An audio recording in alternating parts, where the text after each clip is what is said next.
हमारे घर ये हमारी सबसे महफूज जगह होती है ना।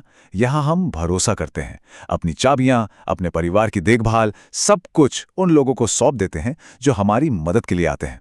पर सोचिए, क्या हो अगर यही भरोसा एक बहुत बड़े खतरे का दरवाजा खोल दे। ये सवाल सिर्फ एक सवाल नहीं है, बल्कि ये आज की हकीकत से जुड़ा है। वो एक छोटी सी चाबी जिसे हम अक्सर जूते की रैक में या किसी गमले के नीचे छुपा देते हैं, वही किसी जानने वाले के लिए जुर्म करने का सबसे आसान रास्ता बन सकती है। ये लाइनें किसी फिल्म की कहानी नहीं है, बल्कि एक असली घटना का कड़वा सच है। ये हमें साफ साफ दिखाती हैं कि जब घर की अंदरूनी जानकारी गलत हाथों में चली जाती है तो एक सुरक्षित घर को असुरक्षित होने में एक पल भी नहीं लगता। तो आइए इसी अंदरूनी खतरे को और गहराई से समझते हैं। तो चलिए अपने पहले सेक्शन में चलते हैं, भरोसे का टूटना।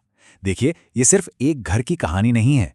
इस विश्लेषण में हम शहरी भारतीय घरों में बढ़ती इस असुरक्षा को समझेंगे और देखेंगे कि कैसे अंदर की जानकारी ही सबसे बड़ा खतरा बनती जा रही है।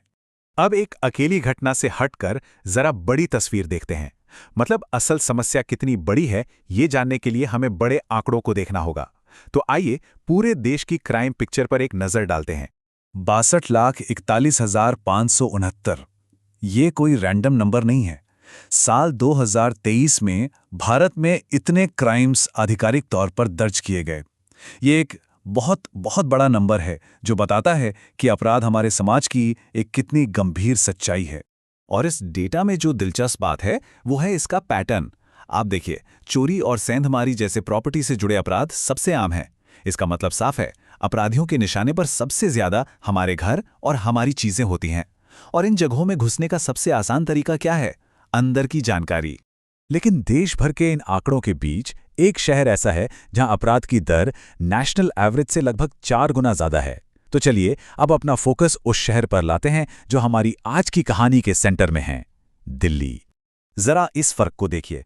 नेशनल क्राइम रिकॉर्ड्स ब्यूरो यानी एनसीआरबी के 2019 के आंकड़ों के हिसाब से जहां भारत की नेशनल क्राइम रेट 385.5 थी, वहीं दिल्ली की रेट थी 1586.1। ये फर्क वाकई में चौंकाने वाला है और ये सवाल खड़ा करता है कि आखिर दिल्ली में ऐसा क्यों है। तो दिल्ली के इन ऊंचे आंकड़ों के पीछे वजह क्या है? इसके पीछे एक खास पैटर्न छिपा है। ये वो अपराध हैं जो किसी बाहरी अजनबी ने नहीं, बल्कि घर के ही किसी भरोसेमंद इंसान ने किए हैं। यही है अंदरूनी खतरा।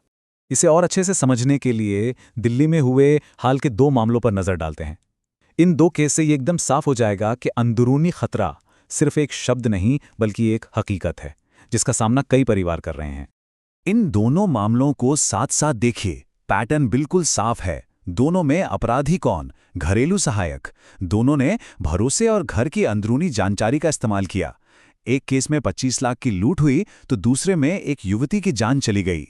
ये दिखाता है कि बिना किसी बैकग्राउंड चेक के किसी को घर में रखना कितना खतरनाक हो सकता है। तो अब अगला सवाल ये उठता है कि आखिर ये घर इतने आसान टारगेट बने ही क्यों? मतलब वो कौन सी कमजोरियां थीं जिनका अपराधियों ने बड़े आराम से फायदा उठा लिया? ये कमेंट है जो दिखाता है कि आम लोग भी इस खतरे को पहचान रहे हैं। असल में प्रॉब्लम ताले नहीं, बल्कि वो चाबी है जो भरोसे के नाम पर किसी और के पास पीछे छूट जाती है। तो होता क्या है कि ये सारे पॉइंट्स मिलकर एक अपराधी के लिए एक परफेक्ट, कह सकते हैं, रेसिपी तैयार करते हैं। उन्हें घर का लेआउट पता है, परिवार के आने जाने का टाइम पता है, चाबी कहाँ रखिए ये भी पता है। मतलब उन्हें हर कमजोरी मालूम होती है और वो बस सही समय का इंतजार करते हैं।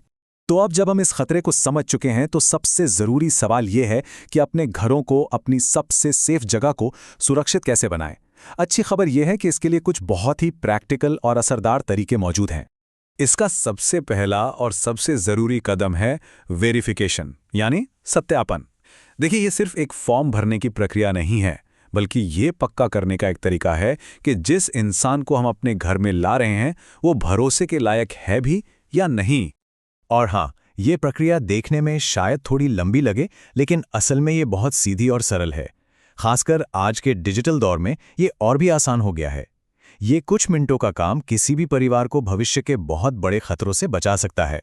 अच्छा, वेरिफिकेशन के अलावा दिल्ली पुलिस जैसी अथॉरिटीज भी घरेलू सुरक्षा के लिए कुछ और जरूरी गाइडलाइंस देती हैं जिन पर ध्यान देना बेहद जरूरी है। ये सिर्फ सुझाव नहीं है, ये सेफ्टी की अलग अलग लेयर्स हैं। याद कीजिए वो गोल्फ लिंक्स वाला केस जहां दरवाज़ा अंदर से खोला गया था। सोचिए, एक मैजिक आई या डोर चेन उस स्थिति में परिवार को सोचने का एक मौका दे सकती थी। और सबसे ज़रूरी, वेरिफिकेशन, जिससे ये पता चल जाता कि जिसे काम पर रख रहे हैं वो तो एक आदतन अपराधी है। और ये नियम दिखाते हैं कि कैसे हमारी छोटी छोटी आदतें भी खतरे को काफ़ी कम कर सकती हैं। जैसे हेल्पर के सामने फाइनेंशियल बातें डिस्कस न करने से उन्हें अंदाज़ा ही नहीं लगता कि घर में क्या कीमती सामान हो सकता है। और किसी नए इंसान को तुरंत तिजोरी की चाबी न देना, ये भरोसे को समय के साथ बनाने की एक प्रक्रिया है। यही छोटी छोटी सावधानियां बड़े अपराधों को रोकती हैं। आखिर में ये समझना बहुत जरूरी है कि वेरिफिकेशन का मतलब किसी पर शक करना नहीं है। ये एक जिम्मेदार कदम है। ये न सिर्फ घर के मालिक को बल्कि उस कर्मचारी को भी सुरक्षा देता है जिसकी पहचान साफ और प्रमाणित होती है। ये सबके लिए मन की शांति की बात है। तो अंत में सवाल यही बचता है, एक ऐसे समाज में जहां हम मदद पर इतना निर्भर होते जा रहे हैं, हम भरोसे और सावधानी के बीच वो सही बैलेंस कैसे बनाएं? हमें ये तय करना होगा कि भरोसा कहाँ खत्म होता है और सावधानी कहाँ से शुरू होती है, क्योंकि घर की सुरक्षा आखिर में हमारी अपनी जिम्मेदारी है।